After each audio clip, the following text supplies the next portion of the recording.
پیارے دوستو، حضور اکرم صلی اللہ علیہ وآلہ وسلم کے احادیث کا مجموعہ مسلمانوں کے لیے ایسی مشعل راہ ہے جس کی کوئی مثال نہیں ملتی، کیونکہ یہ احادیث مبارکہ ہمارے لیے وہ انمول دریا ہیں جن کی بدولت ہم آنے والے زمانوں اور حالات کے بارے میں بخوبی پتہ لگا سکتے ہیں۔ یہاں تک کہ احادیث مبارکہ میں قیامت تک آنے والے ہر واقعے کی نشاندہی کر دی گئی ہے جو ہر صورت پوری ہو کر رہیں گی۔ اگر آپ کو آج بھی بین الاقوامی طور پر بنتے ہوئے حالات کا جائزہ لینا ہے تو آپ کو ان حالات کو سمجھنے کے لیے حدیث نبوی کا سہارا لینا پڑے گا۔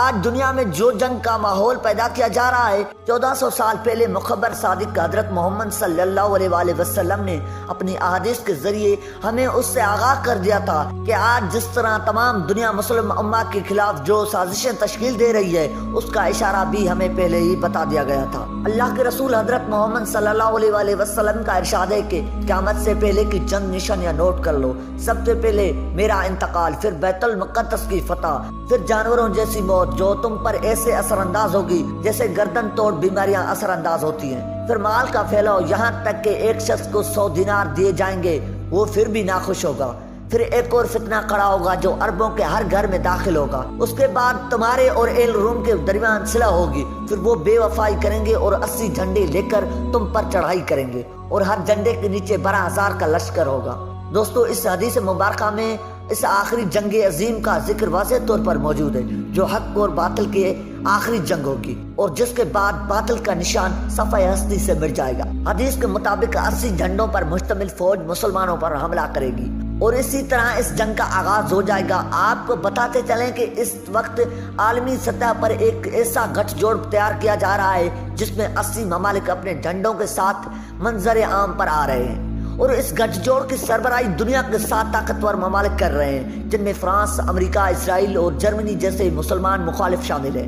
اور ان 7 ممالک کے گروپ کو گروپ آف 7 کا نام دیا گیا ہے۔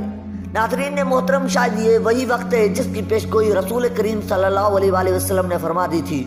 کہ تم پر 80 جھنڈوں کی فوج حملہ کرے گی، اور اس کے علاوہ حدیث مبارکہ میں بیان کردہ نشانیاں بالکل ویسے ہی ترتیب سے پوری ہو رہی ہیں جسے آپ صلی اللہ علیہ وآلہ وسلم نے فرمایا تھا۔ یاد رہے کہ اس حوالے سے حضرت نعمت اللہ شاہ ولی بھی اسی طرح کی پیشگوئی فرما چکے ہیں۔ انہوں نے فرمایا تھا کہ ہند کی بربادی پاکستان کے ہاتھوں اللہ نے لکھ دیا ہے، اور ہند کی بربادی کے ساتھ ہی دنیا میں بڑے بڑے مارکے شروع ہو جائیں گے۔ ان کے نزدیک غزوہ ہند میں پاک فوج کے ساتھ امام مہدی بھی شامل ہوں گے اور ہند فتح کر کے وہ واپسی میں حضرت عیسیٰ ابن مریم علیہ السلام کے ساتھ مل جائیں گے، اور تب اس دنیا کے آخری اور سب سے بڑی جنگ ہوگی جہاں ایک طرف اہل حق ہوں گے اور دوسری طرف کفار اور مشرکین۔ حدیث کے مطابق وہ سب سے بڑی اور خونخوار جنگ ہوگی جس میں مسلمانوں کے مقابلے 80 جھنڈے تلے فوج ہوگی اور ہر جھنڈے تلے 12,000 فوجی ہوں گے۔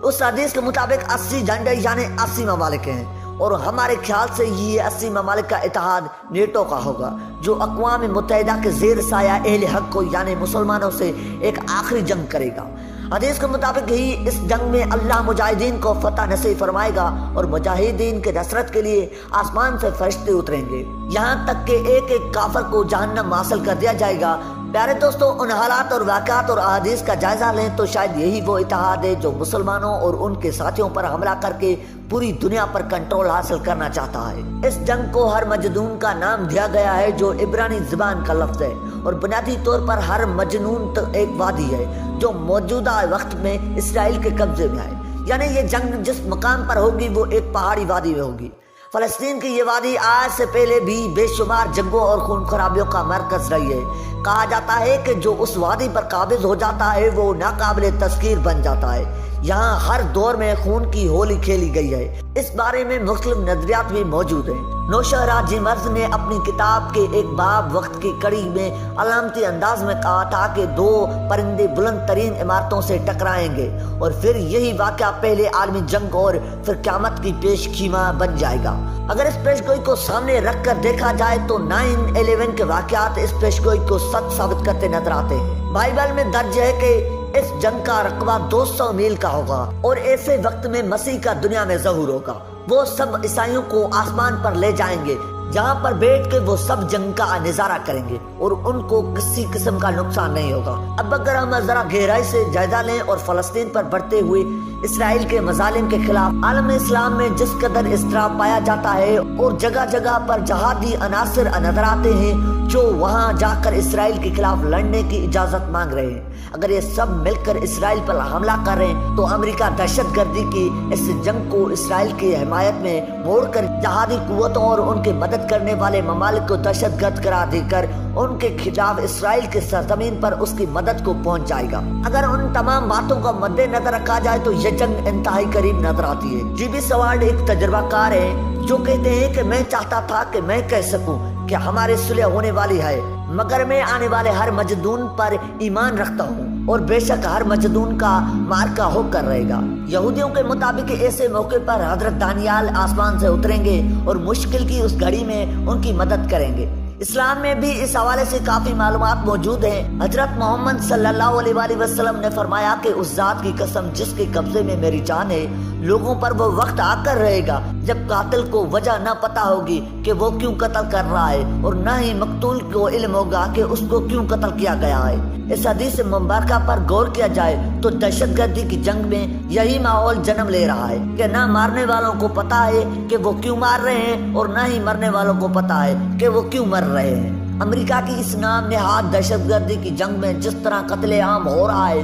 اور جو اس کا رد عمل بن رہا ہے، یہی رد عمل اس زمین پر آخری جنگ کا سبب بنتا نظر آ رہا ہے۔ ایک اور حدیث کا مفہوم ہے کہ تمام اقوام متحدہ ہو کر مسلمان امہ پر ایسے ٹوٹ پڑیں گے جس سے کھانا کھانے والے ایک پیالے پر۔ آج کے دور میں مسلمان جن مشکلات اور مصائب کے شکار ہیں، یہ حدیث مبارکہ اس پر صادق نظر آتی ہے۔ افغانستان، عراق، فلسطین، پاکستان، ہر طرف مسلمان مصائب کی چکی میں پس رہے ہیں۔ نیٹو اور اسرائیل کی افواج مسلمان امت پر ایسے ٹوٹ پڑی ہے جیسے بھوکا کھانے کے پیالے پر۔ اگر ہم ان سب احادیث اور واقعات کو باہم ملائیں تو اس سے یہی مراد ہے کہ امریکہ دجالی سسٹم کا حصہ ہے، جو ایک جانب تو ڈالرز کی چمک دکھاتا ہے اور دوسری جانب آگ و خون کا دریا رکھتا ہے، جو چھپے انداز میں یہی کہتا ہے کہ میری بات نہیں مانو گے تو ختم ہو جاؤ گے۔ دوستو، آج یہ تمام تر نشانیاں پوری ہو چکی ہیں۔ تمام تر یہودی قوتیں مسلمانوں کے خلاف متحد ہو کر کھڑی ہیں، جو کسی بھی وقت بڑی جنگ کا طبل بجا سکتی ہے۔ اللہ تعالیٰ سے دعا ہے کہ اللہ تعالیٰ ہم سب کا خاتمہ ایمان پر فرمائے۔ آمین ثم آمین۔ امید ہے کہ ہماری یہ ویڈیو آپ کو ضرور اچھی لگی ہوگی۔